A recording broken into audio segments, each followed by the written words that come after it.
আমার আম্মু একটু অভিমানী, ওখান থেকেই শুরু করি।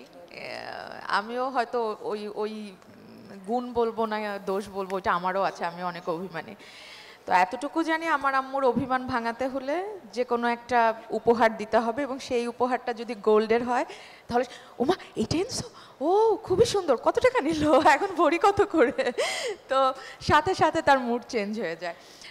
শুধু আমার আম্মু না, আমি আমার নানিকেও দেখেছি, খালামণি, আমার ওইদিকে ফুপু, কাকি, মানে শুধু আমার পরিবার না, সবার পরিবারেই এরকম একটা আসলে স্মৃতি আছে তার মার সাথে, খালার সাথে বা চাচা চাচির সাথে। তো কে আপু বলছিল ছেলেদের কথা, আমার মনে হয় ছেলেরা টাকা জমায় গাড়ি কেনার জন্য, গাড়ির প্রতি তাদের একটা আগ্রহ থাকে, আর মেয়েরা টাকা জমায় গয়না কেনার জন্য।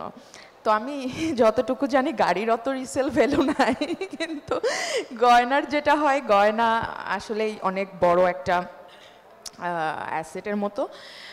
আমার আম্মু এবং আব্বু সব সময় বলে যে জমি এবং সোনা মানে গোল্ড কখনো মানে এইটা যদি কারোর থাকে তার কখনো অত খারাপ দিন আসে না।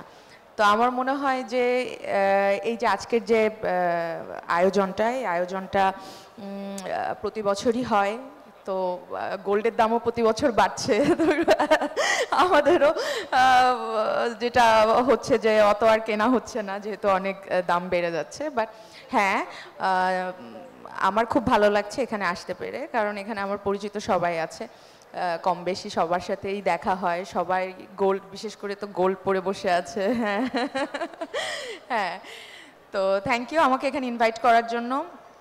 এবং আমার একটাই এখন খারাপ লাগছে যে ওঠার সময় অনেকগুলো দোকান দেখেছি, এখন যাওয়ার সময় দেখতে হবে যে কি সুন্দর সুন্দর কালেকশন আছে।